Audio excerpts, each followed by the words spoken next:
Burlesque.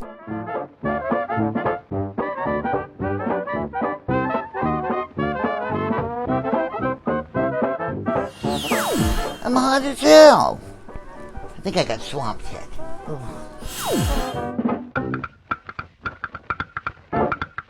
Oh, the glory days of burlesque. Oh, darling, I shimmied and I shook. Oh, goodness. I was known as the girl with the moochie hoochie coochie. I loved my time in burlesque.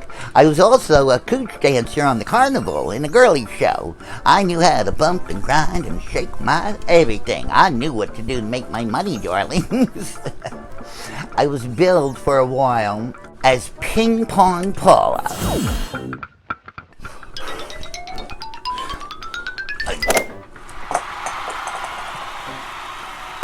Not those kinds, darling. I actually was able to juggle ping pong balls with my mouth. Yes, with my mouth. And I could do 3. 2 was a lot of practice, though, trust me. I juggled the ping pong balls a little bit in my hands and in my mouth and strip and take my clothes off as I did it. It was pretty amazing. People loved it.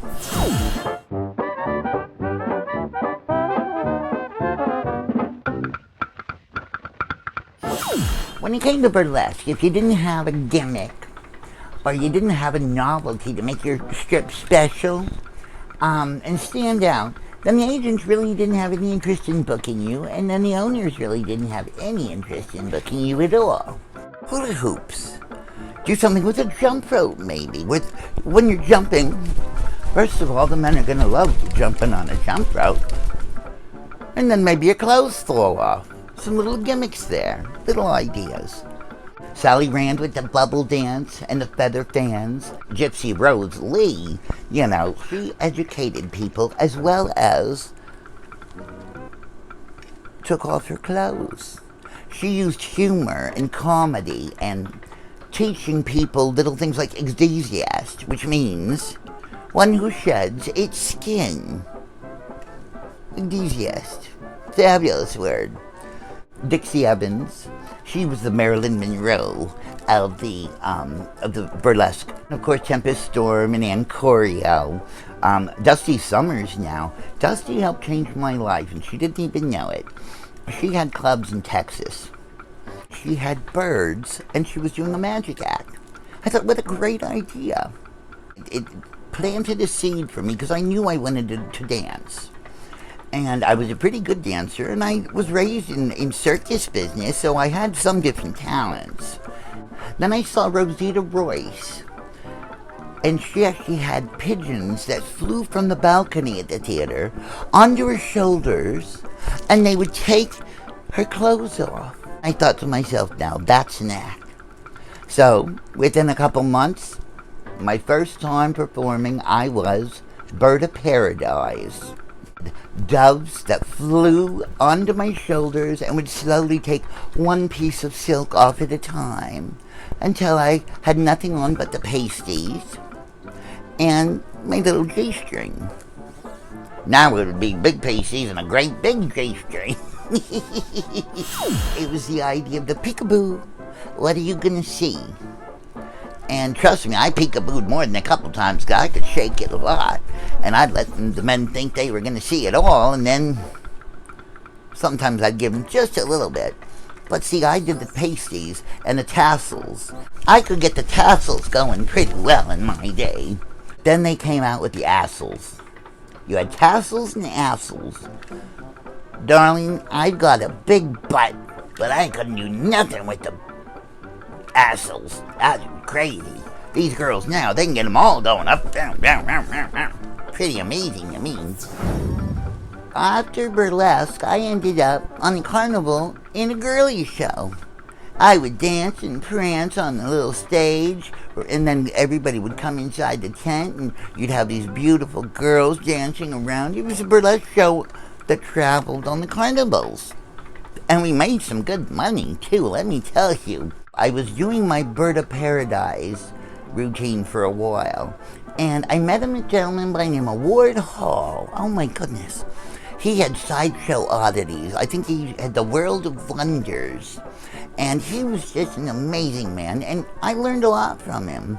I got to thank him because he had given me, he said he had an old snake, and he didn't want to just leave it anywhere, so he said, you know what, you're working with the birds, you like animals, why don't you get the snake from me, and you can build yourself a new act.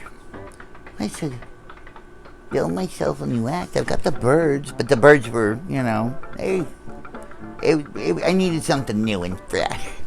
So, I bought Julius Squeezer. What a name. A reticulated python that I don't know how old it was, but it didn't move very fast.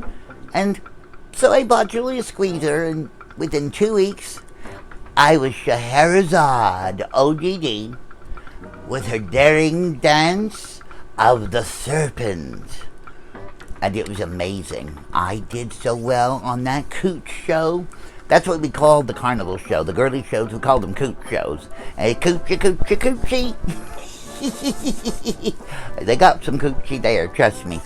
But the snake was a wonderful idea. Problem was, about the third weekend, I was doing the Bird of Paradise in one performance, and I would do the snake, Julie Squeezer, in another show later at night, because that was a little more provocative. And by the third week, Julius Squeezer got loose out of his cage and ate all the birds, so Bird of Paradise went by the wayside pretty quick. I couldn't train anymore, because I really didn't train him, my friend did, so. One of Mitski's final big performing headliners was a gal by the name of Sandy O'Hara, the improper Bostonian. Sandy O'Hara was magic on stage. She had everything it took to be a headliner. And what was funny is we were doing lighting cues, and I was working in blue light at the time. And David Hansen, Sandy's husband, piped up and he said, "What the hell are you doing with blue light? Blue light will show hair on a baby's ass. You want to use titty pink." Now, I was young. That titty pink light. Trust me. Titty pink light is what you want to use if you're stripping and doing a really nice exotic act. You want to use titty pink gels. Trust me. I'm so excited that we get to talk about this. You know, if it weren't for Shirley and for Carmelita actually working now in gentlemen's clubs, I would probably have never really shared that aspect of my life. But I'm really proud of you girls. You're working hard to pay your way through college. A lot of the exotic dancers nowadays, and even in the old days, they would do it as a means to an end. Some made an actual amazing career out of it. You had Lily St. Cyr and Sally Rand, Hope Diamond, Blaze Star, Gypsy Rose Lee, of course, the Enthusiast.